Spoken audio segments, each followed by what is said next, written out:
It's not going to win any design awards, but the Blackview A9 Pro is quite a bargain. For just $100 you can get a bright 5-inch screen and even an 8 plus a 0.3 megapixel dual sensor rear camera. Hi, I'm James Bruce and you're watching MakeUseOf.com reviews. Now Blackview kindly sent us one of these A9 Pro models to review and another one to give away in this lovely metallic blue. So please keep watching to find out exactly what we thought of it. Available in black, white, golden or blue, the A9 Pro features a 5-inch 720p 2.5D screen. The 2.5D bit meaning there's an ever so slight chamfer or curve on the edge. There's a metal rim around the edge and a plastic back that snaps off to reveal the SIM card slots, as well as a screen protector which you can remove if you want. The plastic back is obviously a compromise on such a budget phone and will be prone to scratches, but on the upside it means the device is lightweight at only 171 grams. And it's easy to access the card slots, unlike those side loading trays that are so common and fiddly nowadays. And actually it doesn't look half bad.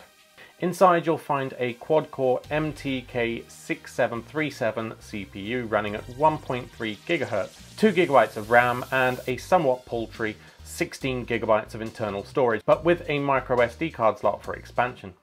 There's a 3.5mm stereo jack and a USB-C port for charging the 3000 mAh battery.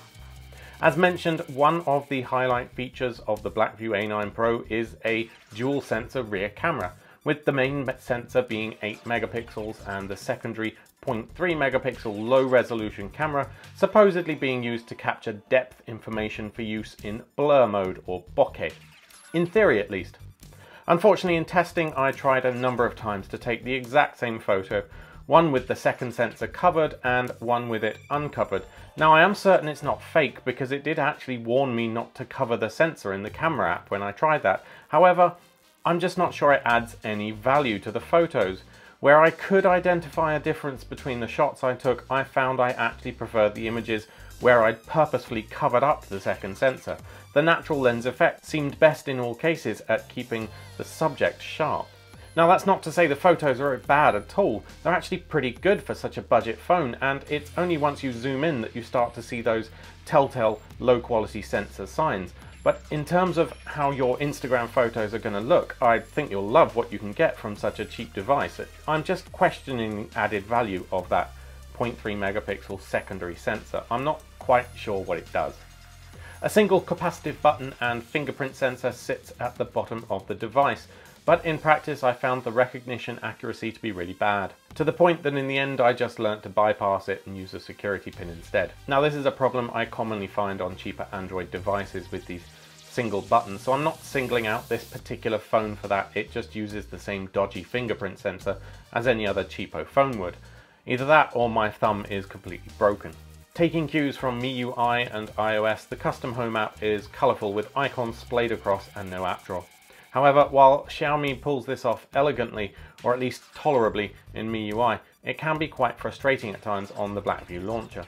One of my main frustrations comes from the lack of back and recents button. To get to recents you need to use their custom radial menu by dragging up from the corner. I don't think I like the wheel being reinvented basically, and it seems like every device Blackview comes out with uses a different theme.